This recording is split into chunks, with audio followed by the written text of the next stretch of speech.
ஒன்றுதான் வீடு. வீடு என்பது மனிதனுக்கு நிம்மதி தரக்கூடிய இடம், மனிதனுக்கு சந்தோஷத்தை பெற்றுத்தரக்கூடிய இடம். வல்லாஹு ஜஅல லகும் மின் புயூதிக்கும் சகனா.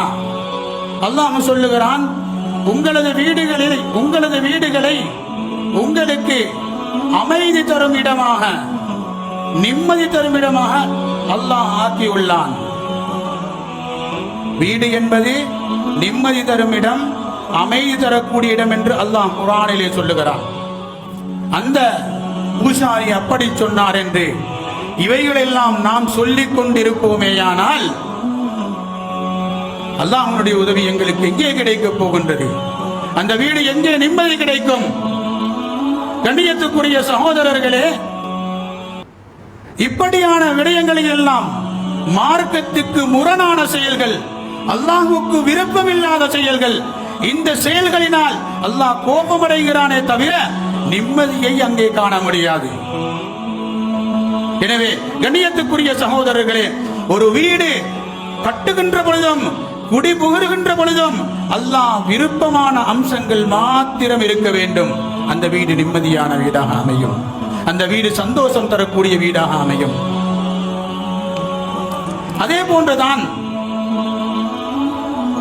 ஒரு வீடு நிம்மதியான வீடாக அமைய வேண்டும் என்றால் முதலாவது தூய்மையான சுத்தமான வருவாயில் கட்டப்பட வேண்டும். வீடு என்றால் கிபிலாவாக இருக்கட்டும். கிபிலா என்றால் அந்த வீட்டுக்குள்ளே தொழுகைகள் நிலைநாட்டப்பட வேண்டும். அந்த வீட்டுக்குள்ளே குர்ஆன் திலாவத் ஓதப்பட வேண்டும். அந்த வீட்டுக்குள்ளே zikruகள் நடைபெற வேண்டும்.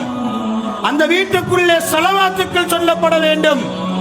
அந்த வீட்டுக்குள்ளே இபாதத்துக்கள் நடைபெற வேண்டும். அந்த வீட்டுக்குள்ளே துஆவுக்காக வேண்டி கையேந்தக்கூடியவர்கள் உருவாக வேண்டும். இதுதான் கிபிலா என்பதன் அர்த்தம். நாயகம் ஸல்லல்லாஹு அலைஹி வஸல்லம் அவர்கள் சொன்னார்கள், நீங்கள் வீட்டுக்குள் நுழையும் போதெல்லாம் சலாம் சொல்லிக் கொண்டு நுழையுங்கள். கஷ்டமான வேலை இல்லை இதெல்லாம். நீங்கள் வீட்டுக்குள் நுழையும் போதெல்லாம் சலாம் சொல்லிவிட்டு நுழையுங்கள். சொல்லிவிட்டு பின்னால் சொன்னார்கள், வீட்டுக்குள் நுழைந்ததும் சூரத்துல் இக்லாஸ் குல் ஹுவல்லாஹு அஹத் சூராவை ஒரே ஒரு தடவை அழகாக ஓதிக் கொள்ளுங்கள் என்றார்கள். அந்த நபித்தோழர் அப்படியே செய்து வந்தார். அவருடைய வாழ்க்கையில் அவர் நிம்மதியையும் சந்தோஷத்தையும் அடைந்து கொண்டார் என்ற செய்தி கிதாபிலே பதிவு செய்யப்பட்டிருக்கிறது. அல்லாஹ் நம் அனைவர்களையும் பாதுகாத்தருள்வானாக. குர்ஆன் திறக்கப்பட வேண்டும், குர்ஆன் ஓதப்பட வேண்டும். வீடுகளிலே இவைகள் நடக்கவில்லை என்றால் கஷ்டத்தையும் பஞ்சத்தையும் வறுமையையும் எதிர்பார்த்திருப்போம். எத்தனை வீடுகளில் யாசீன் ஓதப்படுகின்றது, எத்தனை வீடுகளில் சூரத்துல் வாக்கியா ஓதப்படுகின்றன, எத்தனை வீடுகளில் பக்ரா ஓதப்படுகின்றன, எத்தனை வீடுகளில் குர்ஆன் ஓதப்படுகின்றன. இவைகள் இல்லாமல் நமது வீட்டில் சந்தோஷம் வரும் என்று நாம் நினைத்தால் அது நடக்கவே முடியாத காரியம். எனவே கண்ணியத்துக்குரிய சகோதரர்களே, குர்ஆன் திலாவத்தின் மூலமான நஃபிலான வணக்கங்களின் மூலமாக இபாதத்துக்களின் மூலமாக வீடுகளிலே நிம்மதியை அடையக்கூடிய பாக்கியத்தை எல்லாம் நம் அனைவருக்கும் தருவான். அதே போன்றுதான் எப்படியான வீடுகளுக்கு மலாயிகாமார்கள் வரமாட்டார்கள் என்பதையும் நாயகம் ஸல்லல்லாஹு அலைஹி வஸல்லம் அவர்கள் சொல்லி காட்டினார்கள். சுருக்கமாக சொல்லிக் கொள்கிறேன். ரஹமத்துக்குரிய மலக்குமார்கள் சில வீடுகளுக்கு வரமாட்டார்கள். லா ததகுலுல் மலாயிகத பைத்துன் ஃபீஹி கல்புன் வலா சுவருன். லா ததகுலுல் மலாயிகா பைத்தன் ஃபீஹி கல்புன் வலா சுவருன். எந்த வீட்டிலே நாயும் உருவப்படங்களும் இருக்குமோ அந்த வீட்டிற்கு ரஹ்மத்தினுடைய மலாயிகாமார்கள் வரமாட்டார்கள். நாய் வளர்ப்பதற்கென்று சில சரியா சட்டதிட்டங்களை தந்திருக்கின்றது. அதற்குட்பட்டதாக இருந்தால் சரி, இல்லை என்றால் ரஹமத்தினுடைய மலக்குமார்கள் வீட்டுக்குள் வரமாட்டார்கள். அதே போன்று சொன்னார்கள், எந்த வீட்டுக்குள்ளே இசைக்கின்ற சில கருவிகள் இருக்குகின்றன, உதாரணமாக புல்லாங்குழல்கள், கிட்டார்கள் போன்ற கருவிகள் எந்த இடத்தில் இருக்குமோ அந்த இடத்துக்கும் மலாயிகாமார்கள் வரமாட்டார்கள் என்று சொன்னார்கள்.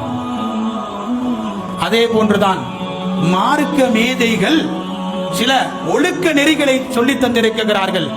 இந்த காரியங்கள் வீட்டுக்குள் இருக்கும் என்றால் வீட்டினுடைய நிம்மதி போய்விடும், வீட்டினுடைய சந்தோஷம் போய்விடும் என்று மார்க்க மேதைகள் சில ஒழுக்க நெறிகளை சொல்லி தந்திருக்கிறார்கள். அதிலே முதலாவது ஒரு விஷயம்தான், எந்த வீட்டிலே பெற்றோர்களுடைய மனதை காயப்படுத்தக்கூடிய நோவடிக்கக்கூடிய பிள்ளைகள் இருக்கிறார்களோ அந்த வீடு அங்கே நிம்மதி இருக்க மாட்டாது, சந்தோஷம் கிடைக்க மாட்டாது. பெற்றோர்களுடைய மனதை நோவடிக்கக்கூடிய காயப்படுத்தக்கூடிய வீடு, புறம் அதிகமாக பேசப்படக்கூடிய வீடு, குப்பைகளை கூட்டி ஒரு மூலையில் ஒதுக்கி வைக்கக்கூடிய வீடு, கணவனை விட சப்தத்தை உயர்த்தும் மனைவி இருக்கும் வீடு, வீண் விரயம் செய்யும் ஆண் இருக்கும் வீடு, எச்சில் பாத்திரங்களை கழுவாமல் வெகு நேரம் அப்படியே போடப்படும் வீடு, தலை சீவிய சீப்பில் முடிகளை கூட எடுக்காமல் அப்படியே வைத்திருக்கும் வீடு, உடைந்த கண்ணாடியை பயன்படுத்தும் வீடு, தலை மறைக்காத பெண் இருக்கும் வீடு. இப்படிப்பட்ட வீடுகளில் நிம்மதி எடுபட்டுவிடும் என்று மார்க்க மேதைகள் எங்களுக்கு வீட்டுக்கென்று சில ஒழுக்க நெறிகளை சொல்லித் தந்தார்கள்.